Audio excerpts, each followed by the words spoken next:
Excellent. People are here on time. Good, good, good. How is everyone? Got a story.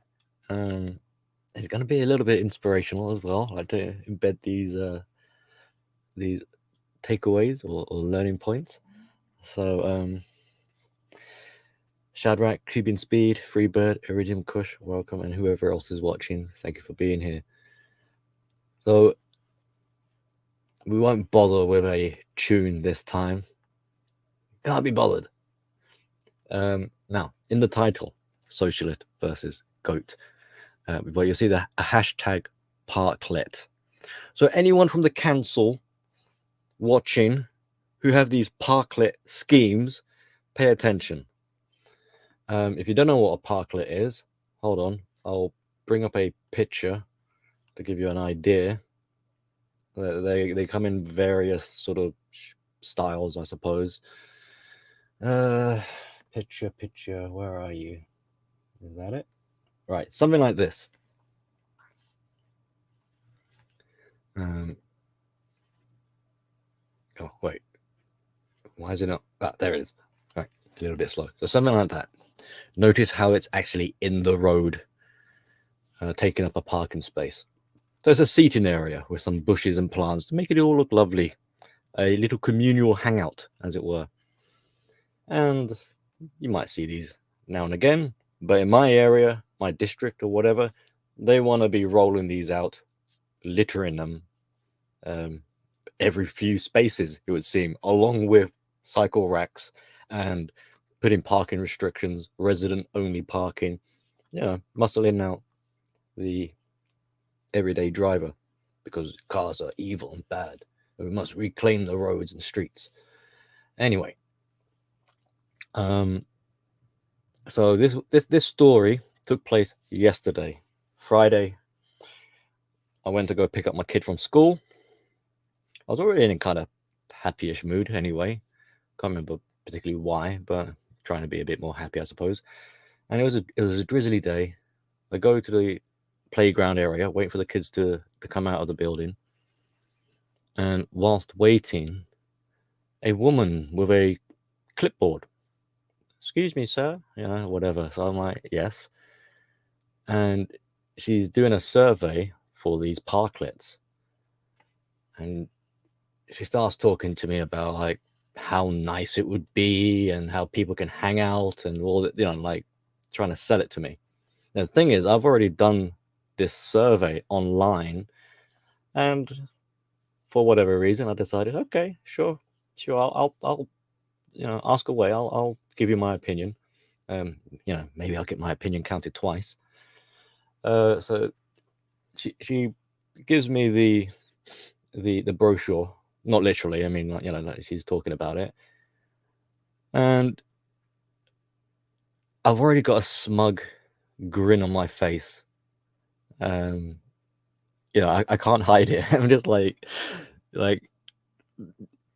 it's so funny. Like, I don't know if I can like relay how entertaining it was, but you'll just have to take my word for it. I was preemptively going to enjoy this one. So once she sort of lets me have my word in, I go, it's unnecessary. In my opinion, I don't think it's necessary. And immediately stumped, like, huh? So she's expecting that I would have been on board and been like, oh, wonderful idea. Oh, yes, So she then goes, oh, but don't you think the trees would be good? I'm like, there's plenty of trees. There's plenty of bushes. And let's be honest, they're not, do you see a tree here? No, they're just little shrubs, little, but she's trying to, oh, the trees and, oh, it'll look wonderful, nature or whatever. So she's banging on.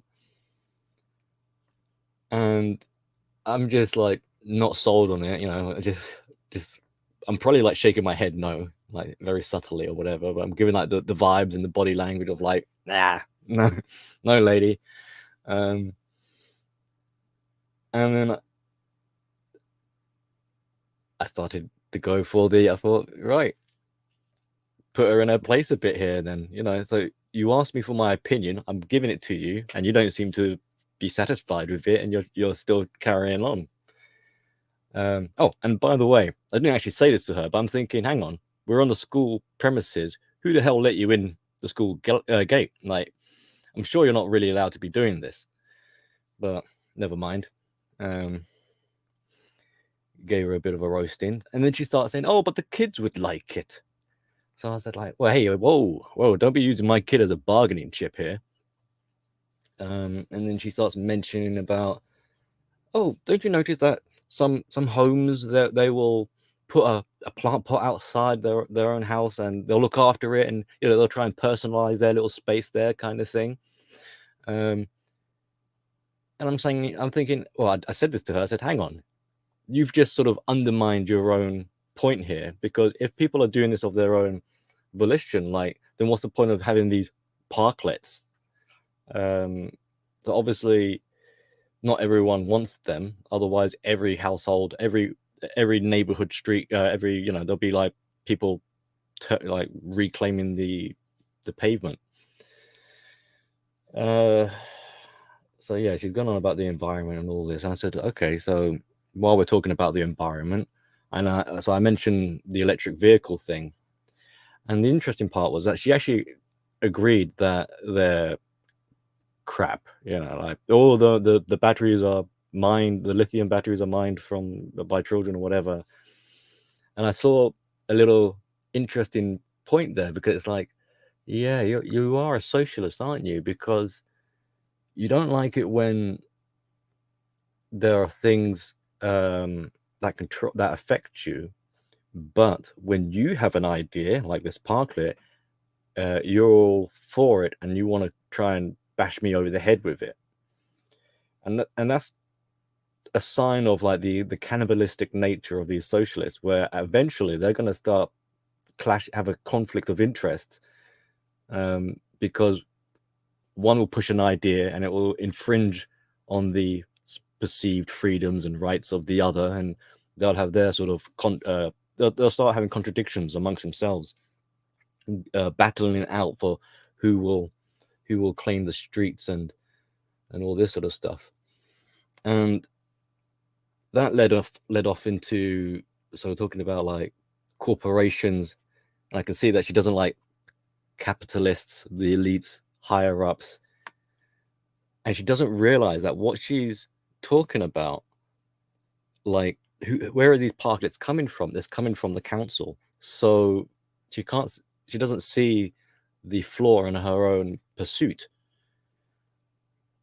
And then I made a point to her saying, like, look, I think it's a bit of a waste of money, and the money would be better off spent cleaning up the dog shit, Oh, where is the dog shit? And I'm like, right outside the school gate, and it gets smeared. It's disgusting. My kid is like playing hopscotch and avoiding the landmines because of the amount of shit that's there. And the newly surfaced road is already being dug up, and it looks like Frankenstein. And here you are wanting to dig up the road even further and put these parklets there. So she says, like, oh, I should report the dog mess to the council so they can clean it up. And I'm thinking, so you expect me to phone them up every day and pinpoint all these landmines? And how are they gonna? Where? I don't see these street cleaners cleaning up the dog mess. It's there for days, and it washes away eventually because of the rain. Now, why isn't there street cleaners? Probably because idiots like her are using the money to build these parklets, so there's no funding for it. And that was my point. It's like, I think if there's going to be money spent, it should go into like the hygiene, the maintenance, make the streets functionable. The aesthetics is probably last on the list. And obviously, as a sign of you don't really care about any of these actual real social issues, what you care about is virtue signaling. And while we're on the topic of virtue signaling, I said, look, it's already bad enough with all these rainbows around. And then she goes, oh, yeah, it's a bit much as well. Yes, I agree. It's a bit much with the rainbow everywhere. So she's kind of like trying to plead with me or be on my side a little bit to show, like, oh, I'm not the total enemy here or something. But immediately I was like, and you don't think these parklets is basically the new form of rainbow. It's still virtue signaling, and then she keeps going on about the trees. We need more trees, and I go, look, they're not even trees. Let's be honest. Let's be real here. The little shrubs that start to die like before long because no one's bothering to look after them. There's a cycle rack that's been newly put in place outside the school, and it's a little bit like this sort of parklet, just minus the benches and just put a cycle rack there, but it's got little planting pots there, and they look withered away and decrepit, and there's litter around the cycle rack. So that's already a sign of like, look, these things, at least in my neighborhood, in my neck of the woods, like no one really gives a fuck about it, and it's just deteriorating. And these cycle racks, I don't know where all these electric e-bike things are coming from, and I don't know the gimmick of how they work exactly, but the amount of e-bikes you just see either propped up against the wall or just flat out on the floor, or they're not even racked up, they're just dumped. And the kids on the way to school pick these bikes up and start goofing around with it. And I'm thinking, and here you are wanting to put a parklet here for social reasons. Yikes. And so I said, I mean, like, look, if people want to socialize, they don't have any problem with socializing. Like, I stand in the road, like well, not literally in the road, but in the street, in the pavement, chatting away to some of the parents after we drop the kids off. Could be standing out there for an hour, just standing. So if people want to socialize, they have no problem with doing it. They don't need to have these parklets in order. I mean, you're telling me the only reason why people aren't socializing is because they haven't got somewhere to sit down. I mean, come on. That's pretty pathetic reasoning going on. So, and then I make an issue about like, she goes, oh, we'll have one right outside the school, and she starts saying like other schools have them right outside, and it's great because the kids can plant tomatoes. I'm thinking, oh, so you're gonna have a vegetable patch right outside the school? That sounds wonderful. Who's going to be nicking the tomatoes or something, and as a keen driver that I am, I'm kind of like, but I appreciate that space is limited. We're in a densely populated area, the streets are narrow, but I said you can't have it all. And like, where are these cars going to park? She then has this kind of retort of saying, oh, but cars don't own the road, it's a shared space. And I'm thinking, oh, really? So you're telling me that I shouldn't need to pay my road tax then? Or maybe rather, if you want that to have these parklets and for people to sit on them and use them because they're in the road, they should be paying some form of road tax, or maybe your council bill will go up.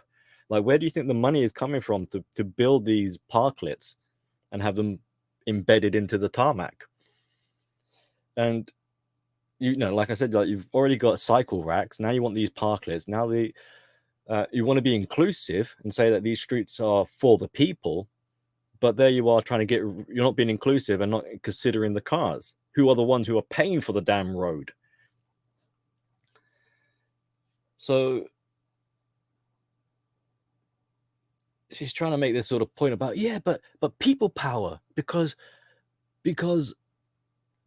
the council wanted to do a slapdash job of just plonking benches down, and the local residents in a previous survey said, no, we want it actually like dug into the road, permanent, embedded. So that's a sign of people power. Yeah, this is a good thing. So I asked, right, where are these parklets? Where are they placed, sort of thing? Like I said, how are the ones that are already in place? How are they doing? Have you bothered to sort of look? And she said, oh, we've got some in these roads, and they're scattered around. And I was like, right, and in what kind of condition are they in? How long have they been around? Have they any of them been burnt down, for instance, vandalized? destroyed or whatever. Oh, but in some areas, more affluent areas, then they're sort of looked after. But if they're in areas that it looks like they're not doing well, then we'll get rid of them. So I was like, oh, so you're telling me you're just going to plunk these down without really doing any real research, with your fingers crossed and hoping that they're going to be looked after, and then if things go sour, you're going to uproot them, tear them out of the ground, and this is going to be good for the environment and good for socialism. So I then ask her, who's going to be maintaining these? She says, the people. I'm like, the people? You mean like the residents? I'm thinking, what? Are they going to get paid for this? Oh, no, they're going to do it out of the kindness of their hearts. Oh boy, how long is that going to last? When are the residents going to start fighting over each other because they're going to each claim ownership of these? One wants to paint it suddenly blue and the other one wants to paint it pink or something.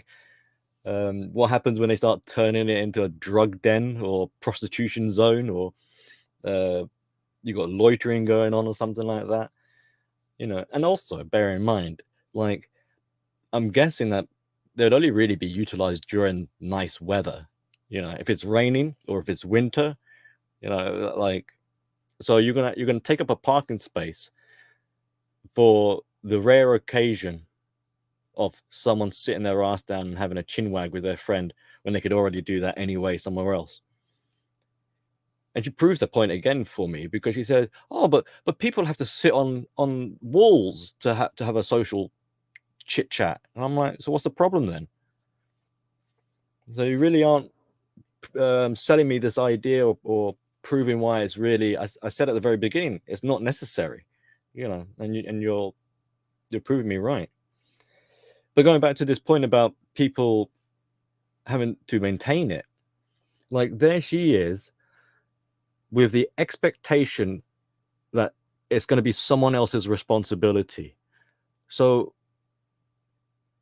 what's going to happen when the residents will just assume that, well, I ain't going to bother to look after, like, if they put one outside my house, do you think I'm going to go out there and maintain it? Hell no. I'll be thinking, or some other muppet will do it for me.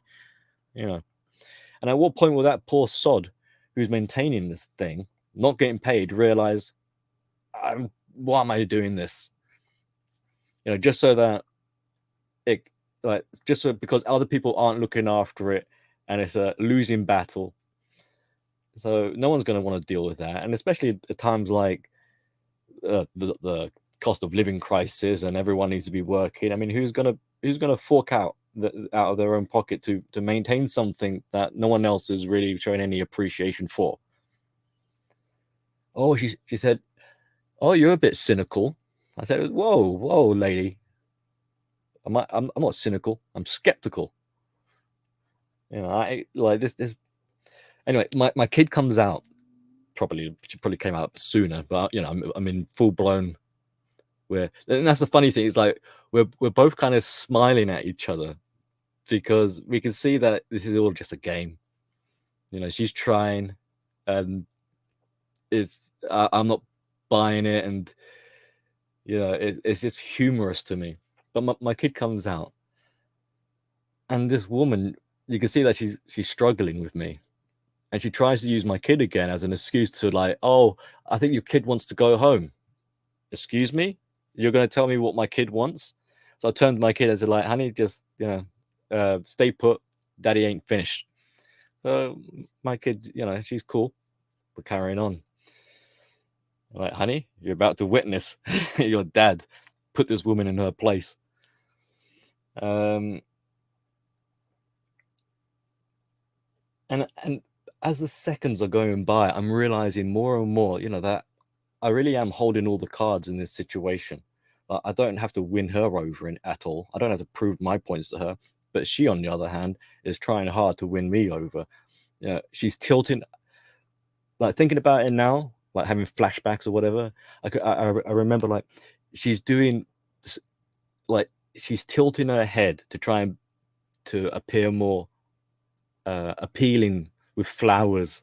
Like, please, please buy my flowers. And I swear she was shrinking, getting smaller and smaller, so that she's not, I suppose, like intimidating. I mean, she was already shorter than me and smaller than me, but she was shrinking down, tilting her head, pleading, and just more and more pathetic kind of thing. And in the corner of my eye, like in the beginning, she started off filling in her survey. Remember, she came here with a survey. She started off filling it in, but as this conversation was going, she had stopped bothering to write anything down. So whether or not my opinions were counted in the end, I don't know. But I guess, I don't know, I gave her food for thought afterwards, and yeah, she made my day, as it were. Like, I was already kind of in a pleased sort of mood, but the interaction was was thrilling or whatever. And then right towards the end, as we're walking, like, like, okay, like, thank you for your time. I lit her off. All right, go hassle someone else. She makes this sort of remark about, oh, one of the neighbors was talking about having a bug bar. And I was like, a bug bar? Like some sort of box where they can have like bugs? I'm thinking, Jesus, you're fucking crazy. You want to have a bug bar now on the side of the street? It's bad enough you wanted a parklet. Now a bug bar? Like crickets and cockroaches? Crazy. Get the hell out of here. So that's the main story. And then I was thinking afterwards, like, if she's trying to say that these are public roads for all the people, and then what's to stop me building like a skate park or something outside and saying it's for the people? Like, you can do what you want then with that sort of logic. But anyway, and I also made a sort of sly comment. It's like, yeah, you're just gonna go do it anyway. I know you are. So what's the point of you even asking me? But never mind, c'est la vie. Like, at least I said something. Now, the moral of the story here then is like, so when you stop giving a fuck about being a socialite, then you don't really care what they have to say because your mind is already made up.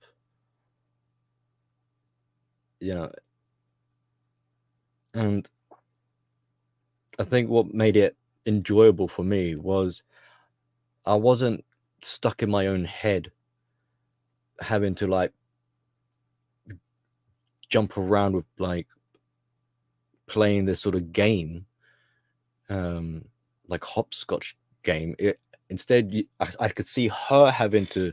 It wasn't me walking on eggshells. I could see her walking on eggshells. It was like, jump, bitch! Look at you squirm. It's like, it was just so interesting how uncomfortable she was getting as a result of my certainty and confidence in my stance, where I was positioned in this sort of argument. It's like, this is my opinion. This is what I think. I ain't budging from this. The burden of convincing or whatever, like, I don't need to convince you that it's a stupid idea. You have to convince me that it's a good idea. And I ain't convinced. And really, like I was saying, like, as the seconds were going by, I was realizing more and more, like, I really don't have to do anything other than stop caring about them. I didn't give them anything, and that's something I would be guilty of quite a lot before. Caring about other people, trying to play nice, be agreeable, and things like that. But I realized, what's the point? Because when you're like that, when you're agreeable and you're trying to make everything harmonious, and you want to be a people pleaser and stuff like this, then it really does start to take a toll on yourself, your integrity and your self-respect and all this other sort of things. And in that instance, like, that change of mindset of like, I really don't give a fuck anymore about being responsible for making other people happy, then it's almost like if the hippies amongst you will be like, this is synchronicity, like the timing of it, of deciding like I've had enough of being a people pleaser and sacrificing my soul to seeing a positive turn of events, very like in a short period of time, to prove to myself that making that kind of differentiation, stumbling on my words, but to make that kind of commitment to yourself, you see the payback pretty quick. And I think any one of you who makes a shift in their attitude in such a way will probably see a similar kind of positive proof that you made a good choice. So afterwards, like I already had a bit of a smirk on my face. When that woman left, I looked at my kid, and we've got this little game of like 1-0, like we keep score, like when we're playing like paper, scissors, stone or something like that. So I looked at her with an even bigger grin. I licked my finger, like you have to try and imagine here, use your imagination, like lick your finger and kind of burn a 1 in the sky, like 1 and then a 0 pointing at the woman. 1 for me, 0 for her.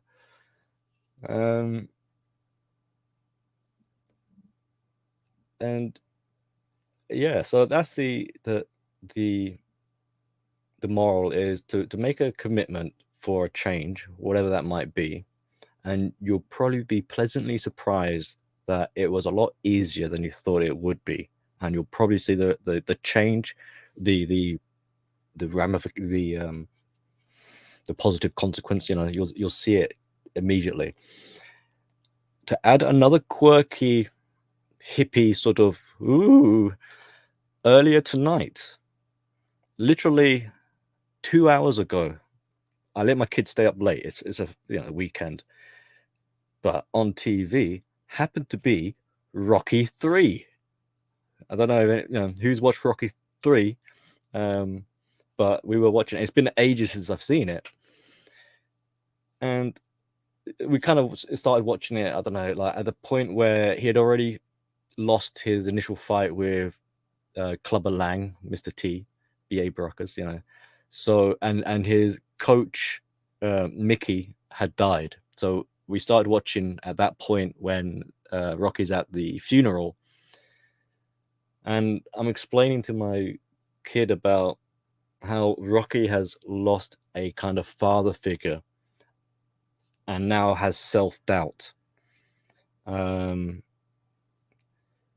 Apollo Creed comes in as his new mentor, his new coach, and he's trying to train up Rocky, but Rocky is still grieving, and the training isn't working.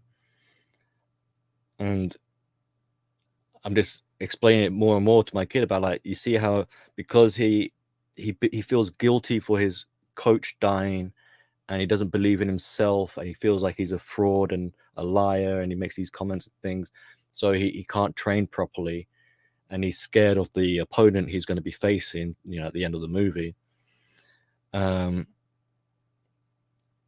And his new coach, Apollo, is really putting in like faith and belief. It's like Rocky, you might not believe in you, but I believe in you. So a real good friend, a real true friend. And if you remember the film, they're running on the beach and Rocky's like he can't keep up, he's last or whatever, and Apollo gets a bit frustrated, and at one point in the race when they're running on the beach, Rocky just stops running altogether, and he's just like daydreaming, looking at the tide going in and out, looking at the water, and Apollo is just like, oh, that's all over, this man is broken. At which point his wife steps up to Rocky, and I said to my kid, that's a good wife. Why? Because she was in support of her man and she gave him a bit of a bollocking. So my kids saw them getting a bit argumentative and was a little bit tense, but I was like, no, honey, like, watch. This is actually someone who's supporting, this is good. And so she's realized, hopefully she's realizing that these struggles are very emotional. And as we're going through the film,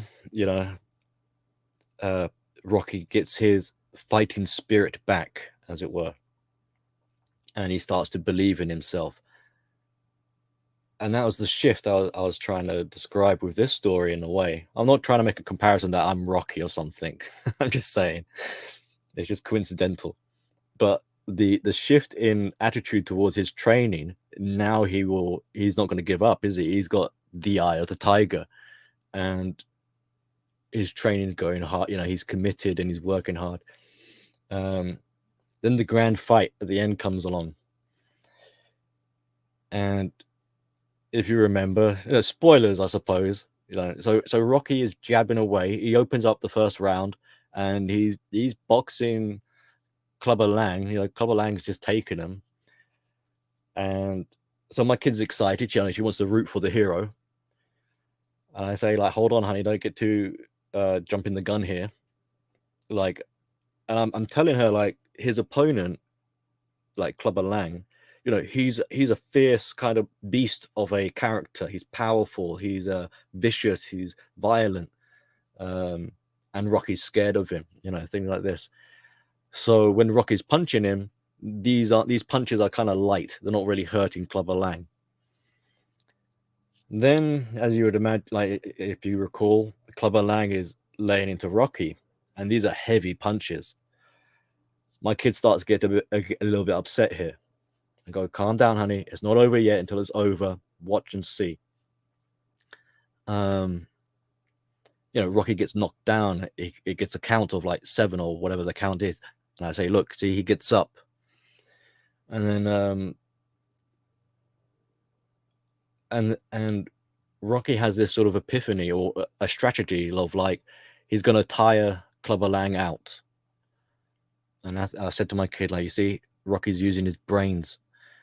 And his coach and his corner, when they see Rocky getting pummeled, they're thinking, this, oh my God, it's over. But Rocky is,